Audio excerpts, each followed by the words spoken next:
लख पढ़ प्यार के मंत्र को साधक, जिनकी फितरत में वो डसना वो डसा करते हैं। कई बार अक्सर ऐसा होया है कि नेकी करिए तो पछतावी मिलता है, परेशानी मिलती है। कहते हैं कि नेकी कर दरिया डाल। वो गल करने का मकसद यही होता है कि नेकी करो तो भूल जाओ, लेकिन हमेशा इंसान चाहिए नस्ल वेख के नेकी करनी चाहिए। बेनस्ल इंसान ते नेकी नहीं करनी चाहिए। बेनस्ल इंसान वक्त वक्त जिस वक्त गुजर जाए, वक्त लंघ जाए, हमेशा जेड़ा जिस बंदे नेकी कीती हुंदी उसनूं दसदा है, उसनूं डंग ही मारदा है। वो कहते हैं कि सप्पां दे पुत्तर मित्र नहीं बनते, भावें लख चूड़ियां दुध पिलाविए वो। मैं तुहानूं मिसाल कुछ इस तरह देना कि एक बंदा सी जा रहा सी जंगल दे विच, ते झाड़ियां दे विच उस वेख्या कि एक सप सी फसिया आ, ते वो कंढिया झाड़ी सी। वो सोचा कि यार क्यों ना इस सप नूं ना इह झाड़ियां दे विचों बाहर कढ देवां। वो सप दे जिस टाइम कोल गया, वो झाड़ियां दे विचों सप नूं कढिया ते सप जिहड़ा उस डंग मारन लगदा है। वो बंदा इंसान उसनूं कहंदा यार मैं तेरे ते इतना एहसान कीता है, शिकर दोपहर मैं तेन बाहर कढिया है, तू मैनूं डंग मारन लगा है। वो कहता है कि तेरी फितरत ऐसी नेकी करना ते मेरी फितरत च डंग मारना। वो कहता है तू डंग ना मार, इसका जरा इंसाफ करा लेने। वो कहता चलो ठीक है। वो अगे जाने रस्ते दे विच ना गां हुंदी है, गां मिलदी, गां नूं पुछदे ने कि ऐ जरा ना साडा मामला तू हल कर, मैं इस दे झाड़ियां दे विच ऐसी मैं इसनूं बाहर कढिया है, ते मैं ते सोचा सी अगर इसनूं झाड़ियां दे विच ना कढिया ते इस मर जाना है। ते ये मैं झाड़ियां च बाहर कढिया ते मैं डंग मारन की कोशिश की, ये आंदा मैं ते डंग मारना है। ते गां भी कहती है कि गल बिल्कुल सही है, नेकी दा सिला बदी है। वो इंसान कहता है कि नेकी दा सिला नेकी होना चाहिए, बदी नहीं। वो गां भी कहती है कि मैं देख, मैं जितना मेरे को दुध हुंदा सी, मैनू इंसान चाहुंदा सी, लेकिन जिस टाइम मैं बुढ़ी हो गई, ज़ईफ हो गई, मैनू जंगल छड़ चला गया।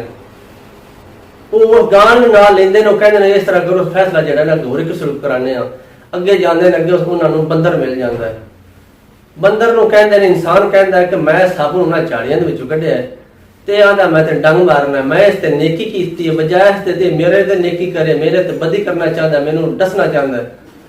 वो बंदर इंसान नूं कहंदा कि यार मैं मनदी नहीं कि तू इस नूं ना झाड़ी चों कढिया होवे, तू इंसान हो के तू सप नूं झाड़ी चों बाहर कढे, ये हो ही नहीं सकता, क्योंकि इंसान जिहड़ा हमेशा सप नूं वेख के उसनूं मार देंदा है, ते मैं नहीं मनदा। वो सप भी उसनूं कहंदा है कि जिहड़ा ना मैनूं झाड़ियां चों कढिया है। वो जिहड़ा बंदर है ना, वो आंदा चलो ठीक, अगर तेन उस झाड़ियां च कढिया तो मैं देखना चाहना तेन किवें कढिया है।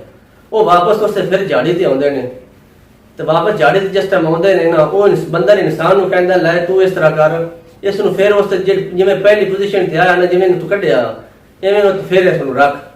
वो फिर उसनूं तरोड़ मटोड़ के ना सप नूं उस झाड़ी दे विच फसा दिंदा है। वो धुप हुंदी है, शिकर दोपहर हुंदा है, वो सप फिर थोड़ा घबराण लग पैंदा, इंसान नूं फिर तरस आउंदा है।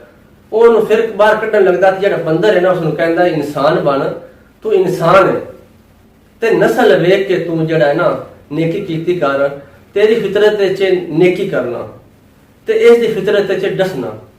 हमेशा आस्ते इंसान नूं नेकी उस करनी चाहिए है जिहड़ा नेकी दे काबिल होवे, ते जिहड़ा नेकी गुजरन तो बाद दसे इंसान नूं धोखा देवे, वो नस्ल आउंदा, वो बेनस्ल आउंदा, नस्ल वाला नहीं हुंदा।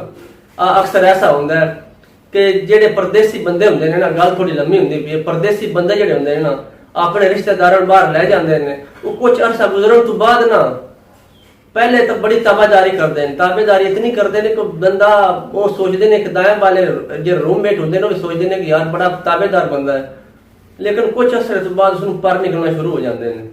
वो फिर कहता तू कौन ते मैं कौन। वो बंदा जो लैके जाता ना पछतांदा है, वो कहता यार मैं इस बंदे कितनी नेकी की है, ये उल्टा हुण मैनूं दसना शुरू कर दिता है, मेरे पैर ते कुआड़ियां मारनियां शुरू कर दित्तियां ने। लेकिन गल करने का मकसद दोस्तों ये हुंदा है, जिहड़ा बंदा दसदा कसूर उसका भी नहीं हुंदा, क्योंकि हुंदी बेनस्ल है, ते उस अपनी नस्ल वेख के इंसान अपनी नस्ल वेख के उस काम करना हुंदा है। उसकी नस्ल च उसके खून च गद्दारी हुंदी है ते बेवफाई हुंदी है।